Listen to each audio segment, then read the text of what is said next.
Рахмат. Как өзімнің концертіндегі деле шықтым оқшайт, бір болса. Күріч артынан күрмек су ішіптір деген ұшы да. Сіздермен ұшындай, болсын менен Жайнаның концертінде маңдай теске жолу батқаныңызға қуаныштабыз. Жүзіңіздерден ешқашан жылмай кетпесін. Бүгінкіде жарқылдап, жайнап жүріңіздер, бар болыңыздар, аман болыңыздар, қысқасы қауағыңыздар бірішпасын жашоды. Чын.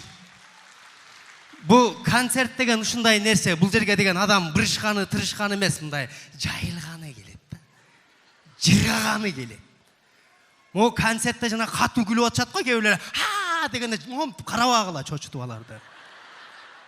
Мешайт етпегіле күліп отқандарға. Қайра дағы күлсе дағы қарап қорқытпағыла аны. Не болып отат деп та қайтпағыла. Не болып отқанын көріп отасыңар көзіңөр. Ал жырғап атат ештеке менен иши жоқ.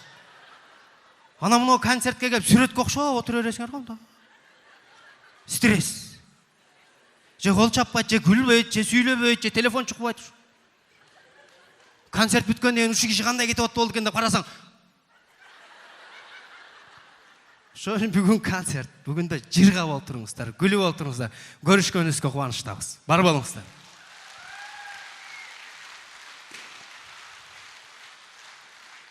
Азыр жашоо башка.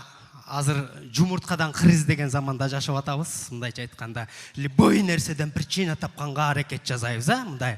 Өзгөчө азыр мындай доор өнүгүп, мындай үйлөрдүн салыныштары өнүгүп, бир евро болуп атат го, мындай башкача болуп атат. Биз ата-бабабыздын сөздөрүндө аябай чындыктар көп экен. Мен өткөндө аябай таң калдым. Аталарыбыз көп айтат эле, эл битиребесин, жер титиребесин дейт эле да.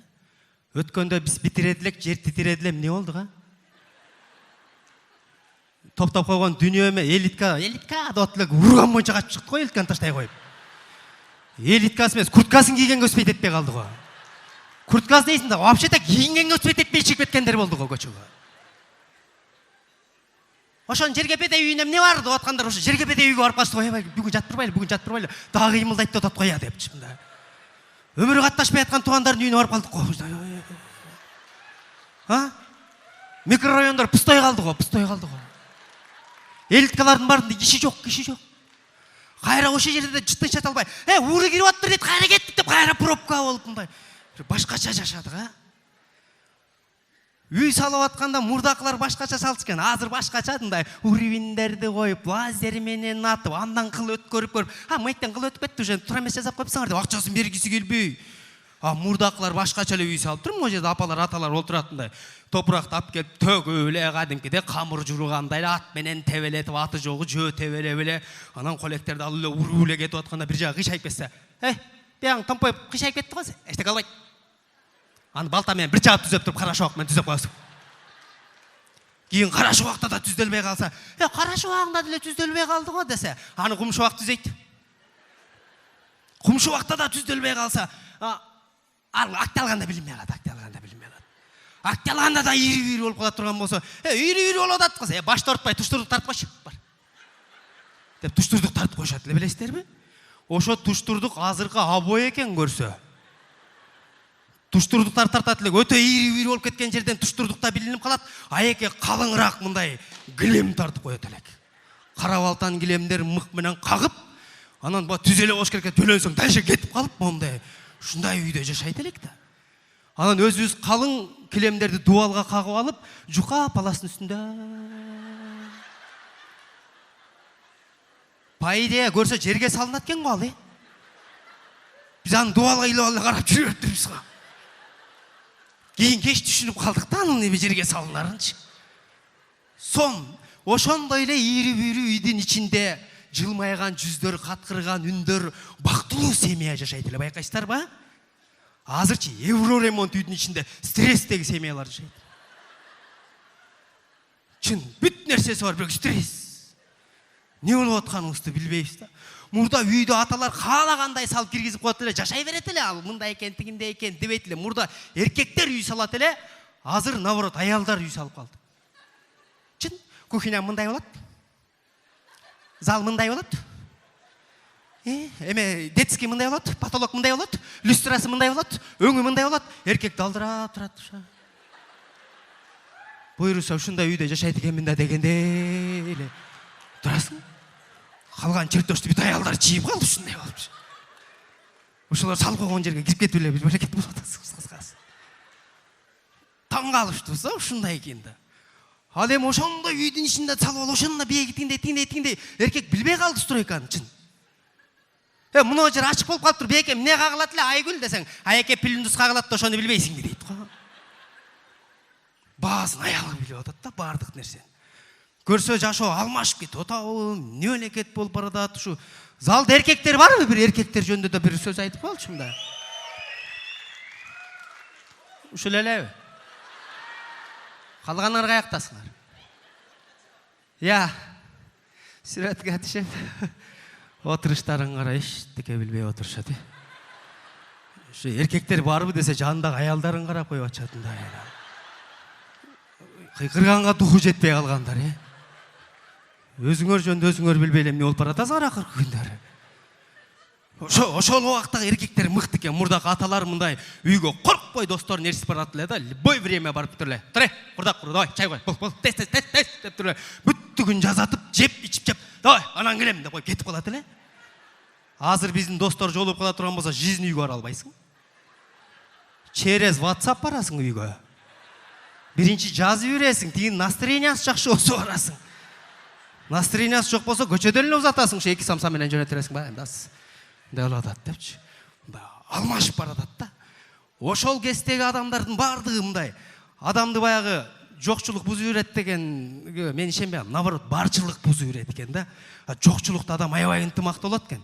Жанагындай жергепеде үйдүн ичинде бир буюм болот эле. Эсиңиздердеби? Мындай азыр сензерный плита болуп, газ болуп кетти го. Анда бир спираль деген бир буюм болот эле.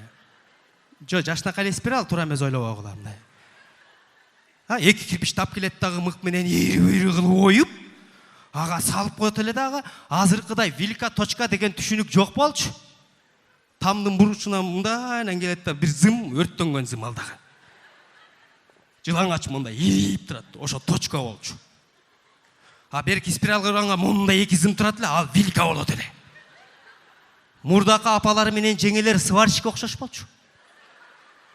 Чын кадимкидей сварщиктердей болчу да мындай апар чат өткүзүлө чатыратып эле мындай сварка кармап аткандай улайт эле ба. Еще коркпой жашашат эле алар. Азыр кичине чат деген болчу үйдө иш таппай калып атпайсыңбы? Ошол спираль көп жакшы күндөрдү эстетет көбүн, Үстүндө чайың деле кайнай берет эле, сууң деле жылый берет эле, нан деле, окат деле, бүт нерсе бышай берет эле, кадимкидей. Отопление катары колдоносуң кышында. Жатарда светти өчүрүп койсоң, светильниктин ролун ойноп берет.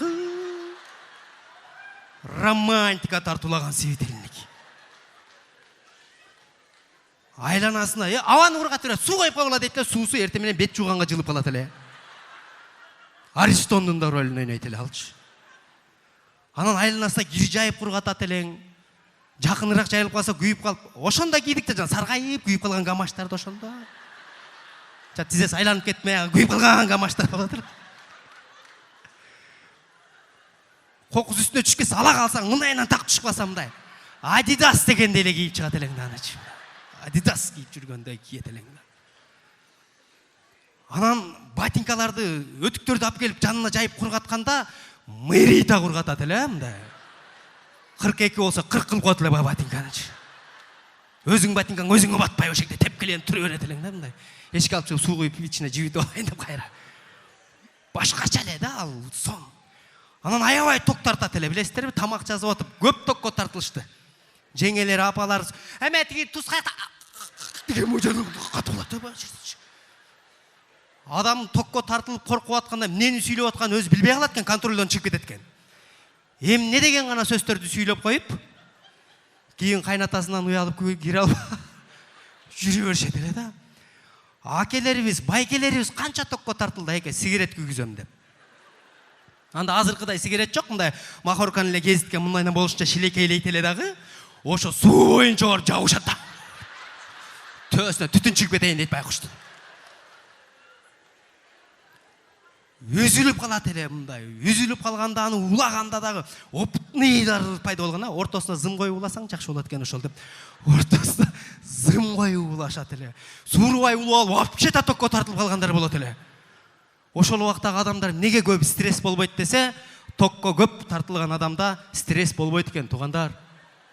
Ток бир урганда полный стрессин синимайт этип таштайт экен. Өңдөлаттан кетип боп-бос болуп чыгасың эшикке. Чыксаң бирөө сразу дейт да, спиралдын жанынан келдиңби дейт го.